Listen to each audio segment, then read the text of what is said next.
कहानी की शुरुआत में हमें एक बोट को दिखाया जाता है जो नदी के सहारे धीरे धीरे आगे बढ़ रही होती है। इस बोट को एंडी नाम का एक आदमी चला रहा है। वो इस बोट में अपनी वाइफ और अपनी छोटी बच्ची के साथ सफर कर रहा है। तभी उसे नदी के किनारे एक फैमिली दिखती है। एंडी उन्हें हाथ हिलाता है, पर वहाँ पर जो आदमी होता है वो एंडी को गन दिखाता है क्योंकि वो नहीं चाहता कि एंडी उन तक पहुंचे। दरअसल ये दुनिया हमारी दुनिया की तरह नहीं है, बल्कि अब दुनिया पूरी तरह से बदल चुकी है, जहाँ एक ऐसा वायरस फैल चुका है जो इंसान को दिमाग पर असर करता है। इंसान 48 घंटों में पूरी तरह से जानवर यानी कि ज़ोंबी बन जाता है। एंडी अपनी फैमिली के साथ यहाँ से आगे बढ़ जाता है। एंडी की वाइफ को बहुत ज्यादा परेशानी है क्योंकि उनके खाने की सप्लाई खत्म हो रही है। एंडी अपनी वाइफ को यकीन दिलाता है कि सब कुछ ठीक हो जाएगा। तभी एंडी को पानी में एक टूटी हुई बोट दिखती है। वो उसके अंदर जाता है जहाँ पर उसे खाने पीने का सामान मिलता है। तभी उसे एहसास होता है कि वहाँ पर जो केबिन बनाया गया है उसके अंदर कुछ है, पर इससे पहले कि वो चीज बाहर आती है एंडी खाने पीने का सामान लेकर अपनी हाउस बोट तक पहुंच जाता है, जहाँ पर उसकी वाइफ सारा सामान देखकर बहुत खुश होती है। एंडी कहता है कि हमारे पास अब 2-3 महीनों का राशन है, पर एंडी की वाइफ चाहती है कि वो और भी जरूरत का सामान लेकर आ जाए, इसीलिए वो एंडी को बिना बताए उस बोट के अंदर चली जाती है। और जब वो सामान लेकर बाहर आ रही होती है तभी कोई चीज उसे बोट के अंदर खींच लेती है। इसके बाद जब एंडी अपनी वाइफ को अपनी हाउस बोट में देखता है तो वो देखता है कि उसका पैर पूरी तरह से जख्मी है। ये देखकर वो घबरा जाता है। एंडी की वाइफ चाहती है कि वो बोट से उतरकर कहीं चली जाए क्योंकि वो भी अब इस वायरस से इन्फेक्टेड है, लेकिन एंडी ऐसा नहीं चाहता। वो कहता है कि इस पानी में बहुत सारे ऐसे जीव हैं जिसके बारे में हमें नहीं पता, तुम्हें किसी चीज ने काटा है। एंडी की वाइफ कहती है कि उसकी उंगलियां थी, यानी कि वो एक ज़ोंबी था। इस बात से एंडी को बहुत दुख होता है। वो अपनी वाइफ को कहता है कि तुम्हारे पास 48 घंटे हैं, तब तक मैं तुम्हें डॉक्टर के पास ले जाऊंगा। हालांकि उसकी वाइफ नहीं चाहती, पर एंडी अपनी वाइफ को किसी भी कीमत पर खोना नहीं चाहता, इसीलिए वो अपनी हाउस बोट को छोड़कर सड़क के रास्ते डॉक्टर तक पहुंचने के लिए सफर तय करता है। रास्ते में इन्हें बहुत सारी गाड़ियां मिलती है, जिनमें से एक गाड़ी लेकर ये आगे बढ़ जाते हैं। पर कुछ ही दूर जाने के बाद एंडी की वाइफ की तबीयत खराब होना शुरू हो जाती है, यानी कि वायरस का असर अब उस पर हो रहा है और अब कुछ ही देर बाद वो ज़ॉम्बी बन जाएगी। एंडी की वाइफ चाहती है कि एंडी उसे गाड़ी से उतार दे ताकि एंडी और उसकी बेटी सेफ रह सके, पर एंडी ऐसा नहीं चाहता। वो किसी तरह से उसे मनाकर वापस गाड़ी में बैठा देता है। और जब वो आगे बढ़ रहे होते हैं तभी उनकी गाड़ी के आगे एक ज़ॉम्बी आ जाता है, जिस वजह से इनका बैलेंस पूरी तरह से आउट हो जाता है और उनकी गाड़ी का एक्सीडेंट हो जाता है। इस एक्सीडेंट में एक लकड़ी एंडी के वाइफ के पेट के आर पार हो जाती है, यानी कि अब वो कुछ ही देर में मरने वाली है। यहाँ पर एंडी को भी काफी चोट लगी होती है, इसीलिए वो बेहोश हो जाता है। और जब उसे होश आता है तो वो देखता है कि उसकी वाइफ की बॉडी में पूरी तरह से इन्फेक्शन फैल चुका है, यानी कि वो पूरी तरह से ज़ॉम्बी बन चुकी है। पर अपनी सारी सेंसेस खोने से पहले उसने दरवाजे पर लिखा होता है कि सेव हर, यानी कि उसने अपने हस्बैंड को अपनी बेटी को बचाने के लिए कहा है। एंडी अपनी छोटी सी बेटी को पीछे से उठाने के लिए हाथ पीछे की तरफ बढ़ाता है और तभी उसकी वाइफ उसके हाथ में काट लेती है। एंडी किसी तरह से अपनी बेटी को गाड़ी से बाहर निकालता है। वो पूरी तरह से टूट चुका है क्योंकि उसने अपनी वाइफ को खो दिया। साथ ही साथ 48 घंटों में इस वायरस का असर उसकी बॉडी में पूरी तरह से फैल जाएगा। उसे नहीं पता कि उसके बाद उसकी बेटी का ध्यान कौन रखेगा। एंडी अपनी गाड़ी में 48 घंटों का अलार्म सेट कर देता है। तभी वो देखता है कि वहाँ पर वो आदमी है जो उनकी गाड़ी के आगे आ गया था। और जब एंडी उसके पास जाता है तो वो देखता है कि वो पूरी तरह से वायरस से इन्फेक्टेड है। वो एक लकड़ी उठा लेता है। तभी वहाँ पर एक लड़की आती है जिसका नाम थूमी होता है। एक एवरिजिनल लड़की है, यानी कि ये ऑस्ट्रेलिया के आदिवासियों में से एक है। वो एंडी को कहती है कि मेरे फादर को नुकसान मत पहुंचाना। दरअसल जो आदमी इन्फेक्टेड हो चुका है ये उसकी बेटी है। उसने अपने फादर के मुंह को पूरी तरह से बांधा हुआ होता है ताकि वो किसी का खून ना पिए। वो लड़की अपने हाथ को काटती है और जब उसका खून निकलता है तो वो उसे एक पेड़ पर लगा देती है। ये देखने के बाद उस लड़की के फादर जो इन्फेक्टेड है वो पेड़ पर जाकर उसे चाटना शुरू कर देते हैं और इस तरह से वो अपने फादर को डायरेक्शन देती है। जहाँ वो जाती है उसके फादर उसी तरफ जाते हैं। एंडी भी अपनी बेटी को लेकर यहाँ से निकल जाता है और जब वो रास्ते में आगे जा रहा होता है तभी वहाँ पर एक स्ट्रीट लाइट जलती है और एंडी समझ जाता है कि अंदर कोई ना कोई है। ये एक स्कूल होता है। एंडी स्कूल के अंदर जाता है जहाँ पर एक लेडी बैठी होती है। वो एंडी के जख्म पर मरहम लगाती है और एंडी को कहती है कि तुम आज रात को यहीं पर रुक सकते हो। एंडी जब रात को वहाँ पर रुका होता है तभी वो देखता है कि सामने कुछ आदिवासी आग लगा रहे हैं। उन्हीं में एक लेडी होती है जो थूमी थूमी आवाज लगा रही होती है। थूमी वही बच्ची होती है जो एंडी को मिली थी, जो अपने फादर को जो ज़ॉम्बी बन चुके हैं उसे अपने साथ ले गई थी। और ये लेडी उसी की मॉम होती है जो अपनी बेटी थूमी को ढूंढ रही होती है। वहीं दूसरी तरफ थूमी को दिखाया जाता है कि उसने अपने फादर को जमीन में गाड़ कर एक जगह छुपाया होता है। वो जानती है कि अगर उसके फादर को लोगों ने देखा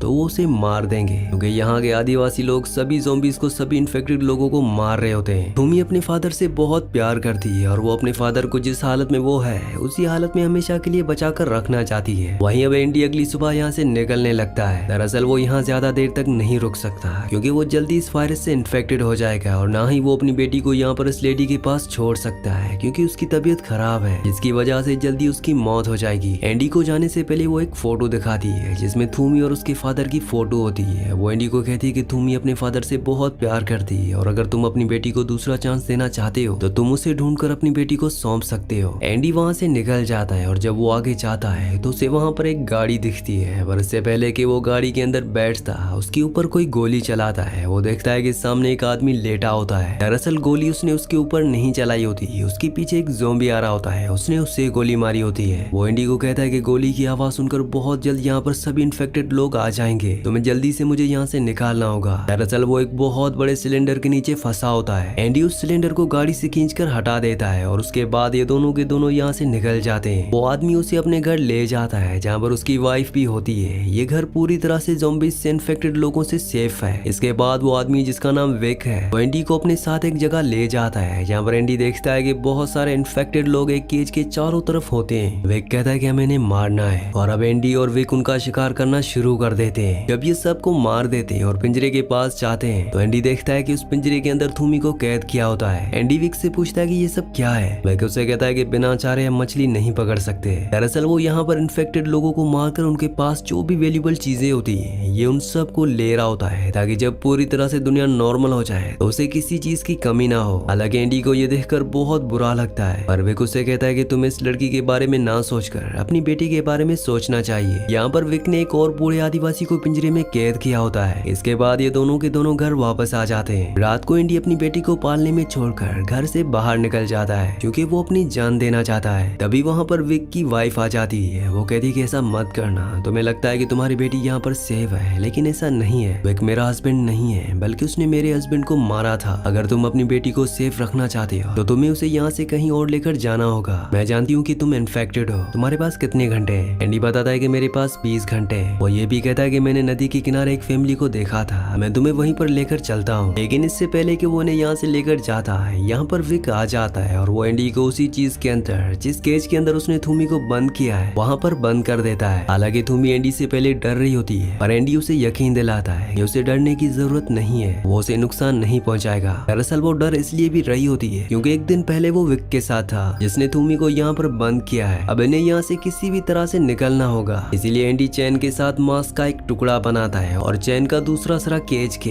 यानी कि पिंजरे के दरवाजे के ऊपर बांध देता है। वो मांस के टुकड़े को दूर फेंक देता है। तब वहाँ पर जितने भी इन्फेक्टेड लोग होते हैं वो सब के सब उस मांस के टुकड़े पर झपटते हैं। वो चैन खींचना शुरू करते हैं जिस वजह से दरवाजा खुल जाता है और थूमी और एंडी यहाँ से भागकर सीधा उस जगह पहुंच जाते हैं जहाँ पर एंडी की बेटी है, यानी कि विक के घर पर। वो लॉरेन को, जिसे विक अपनी वाइफ कहता है, और अपनी बेटी को वहाँ से लेकर बाहर निकल जाता है। लेकिन तब तक विक की नींद खुल जाती है और इससे पहले कि वो एंडी को गोली मारता, लॉरेन एंडी और थूमी के आगे आ जाती है जिससे उसे गोली लग जाती है और उसकी मौत हो जाती है। एंडी अपनी बेटी और थूमी के साथ यहाँ से भागने में कामयाब हो जाता है। हालांकि विक इनका पीछा भी करता है, लेकिन वो तीनों के तीनों कहीं छुप जाते हैं, इसलिए विक को मायूस होकर वहाँ से लौटना पड़ता है। अगली सुबह थूमी उस पेड़ के पास जाती है जहाँ पर उसने अपने फादर को छोड़ा था। वहाँ वो देखती है कि उसके फादर पेड़ पर लकड़ी के चारों तरफ फंसे हुए हैं, उनकी मौत हो चुकी है। अपने फादर की मौत से थूमी पूरी तरह से टूट जाती है, उसे बहुत दुख होता है। हालांकि एंडी उसे समझाने की कोशिश भी करता है कि तुम्हारे फादर तो पहले ही मर चुके थे, पर वो उनकी कोई बात नहीं सुनना चाहती। एंडी उसको अपने साथ नदी किनारे ले जाना चाहता है जहाँ पर उसने फैमिली को देखा था, पर थूमी उसके साथ आने से मना कर देती है। एंडी अपनी बेटी को लेकर अकेला ही निकल जाता है और जब वो अपनी घड़ी का टाइमर देखता है तो वो देखता है कि उसके पास सिर्फ 9 घंटे बचे हैं। 9 घंटों में उसे नदी किनारे उस फैमिली तक पहुंचना पड़ेगा। लेकिन तभी उसे दौरा पड़ना शुरू हो जाता है, वो बेहोश हो जाता है और जब उसे कुछ देर बाद होश आता है तो वो देखता है कि उसकी बेटी वहाँ पर नहीं होती, बल्कि थूमी ने उसे अपनी गोद में उठा लिया होता है। थूमी अब उसकी बेटी की हिफाजत करना चाहती है, इसीलिए वो उसके साथ उस सफर पर यानी कि नदी के किनारे निकल पड़ती है। थूमी एंडी को जल्दी नदी किनारे पर पहुंचा देती है क्योंकि वो जंगल के सभी रास्तों से वाकिफ है। एंडी उस जगह जाता है जहाँ पर उसने उस फैमिली को देखा था और वो देखता है कि उस फैमिली का जो लीडर होता है उसकी गर्दन पर ज़ॉम्बी ने